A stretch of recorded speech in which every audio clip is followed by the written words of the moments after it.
Vamos lá, gente. Essa aula aqui é para a gente revisar, né, o que a gente já tinha visto de carboidratos ou glicídios. Eu vou fazendo vídeos curtos e aí a gente vai discutindo isso à medida que vocês forem vendo os vídeos. Se tiverem dúvidas, a gente vai esclarecendo, beleza? Para lembrar aqui, né, os carboidratos ou glicídios, né, o outro nome deles, eles são alimentos energéticos. O que quer dizer isso? A principal função dos carboidratos é fornecer energia para o nosso organismo. Se o nosso organismo, né, pudesse escolher uma fonte de energia, provavelmente ele escolheria os carboidratos, né? Ou os carboidratos, eles são sempre escolhidos como a nossa primeira fonte energética. Eles têm a possibilidade de liberar energia muito rápido, né? Então a gente usa muito carboidratos. Um exemplo disso no nosso dia a dia é comum a gente ver pessoas, né, que estão fazendo prova de concurso, vestibular, essas coisas assim, levarem chocolate, que é um carboidrato. Então ele fornece energia muito rápido e a gente aproveita essa energia, né, para funcionamento do nosso organismo, do cérebro, para a gente ficar atento na hora que a gente está lá, né, debruçado em cima de uma prova. A maioria dos carboidratos ele é de origem vegetal. Então a gente tem vários exemplos, né? A gente tem os cereais, a gente tem as raízes e os tubérculos, as leguminosas, as frutas e os açúcares em geral. Tá? São os exemplos de carboidratos que a gente tem na nossa alimentação. E a gente precisa consumir carboidrato em grande quantidade durante o dia. Depois a gente vai ver, né, a pirâmide alimentar, a gente vai ver que é o grupo de nutrientes, o grupo de alimentos que a gente precisa em maior quantidade. Pela pirâmide alimentar brasileira, em média 6 porções de carboidratos por dia. Esses carboidratos, então, né, fornecimento de energia é a principal função. Essa energia ela é fornecida através da oxidação que acontece na respiração celular.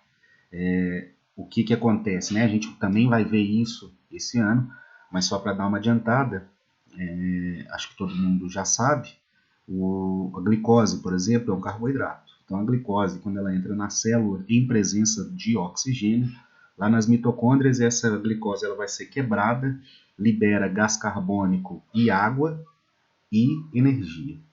Lembrando que toda vez, né, a gente sempre fala isso, toda vez que quebra uma ligação química, a gente tem liberação de energia.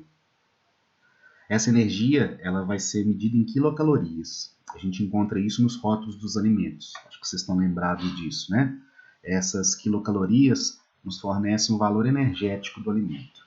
E a gente vai trabalhar com um texto depois que a gente vai ver exatamente essa questão das quilocalorias. A formação de algumas estruturas também, né, fazem parte das funções dos carboidratos. Dentre essas estruturas, a gente tem o revestimento das células. Na membrana plasmática a gente pode encontrar carboidratos em sítios de ligação com outras células ou com micro-organismos.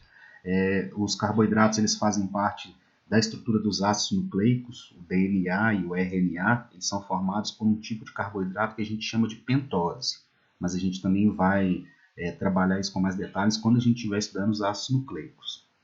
Além disso, os carboidratos eles podem ter a função estrutural. No caso dos vegetais, a gente tem a celulose, que forma a parede celular. Isso, para a gente, na alimentação, a gente conhece como as fibras alimentares. E a gente tem a quitina, né, no caso dos animais, o exoesqueleto de quitina, que forma lá o exoesqueleto dos artrópodes. Além disso, os carboidratos eles também têm a função de armazenamento de energia. No caso dos vegetais, o amido é que vai ficar responsável por armazenar energia, e no caso dos animais, os glicogênios, que são responsáveis por armazenar essa energia. A gente pode classificar os carboidratos em mono, di e polissacarídeos, ou a gente pode classificar os carboidratos em simples e complexos. Monossacarídeos e disacarídeos são carboidratos simples. O que isso quer dizer? Eles têm a molécula pequena, então a gente consegue quebrar essas moléculas muito rápido, e aí isso faz com que a gente libere uma grande quantidade de glicose no sangue, né? Os monossacarídeos, glicose, frutose, né, são moléculas simples. Monossacarídeos quer dizer que só tem uma estrutura. A sacarose, a maltose são disacarídeos, então são 2 monossacarídeos juntos. Os polissacarídeos são carboidratos complexos. O que quer dizer isso? A molécula é muito grande. E aí, como a molécula é muito grande, a gente vai demorar mais, né, ou a gente vai ter mais trabalho para quebrar essa molécula. Como essa quebra vai demorar mais, eu vou liberando glicose no sangue de forma gradativa. Então, quando a gente vai escolher o alimento, a gente teria que dar preferência aos carboidratos complexos. Por quê? Como eles vão liberando açúcar aos poucos, a gente não tem pico de açúcar no sangue. Para pessoas que são diabéticas, esses carboidratos complexos aqui, eles são indicados na dieta. Tá? O diabético ele não pode ficar sem carboidrato, ele não pode ficar sem energia. E aí ele tem que saber escolher os carboidratos, né? Os carboidratos complexos para colocar na dieta. Os carboidratos simples para um diabético não seria interessante, porque ele vai fazer com que o pico de glicose aumente muito no nosso organismo. Mas eles também são essenciais porque eles vão fornecer outros nutrientes, né? As fibras, as vitaminas e os sais minerais estão presentes ali também. Falando especificamente dos carboidratos simples, a gente tem esse aqui, que é a lactose, né? E eu acho que lactose todo mundo já ouviu falar alguma vez da intolerância à lactose. Para falar disso, eu convidei um médico para falar com vocês. Então a gente vai ouvir esse médico a partir de agora.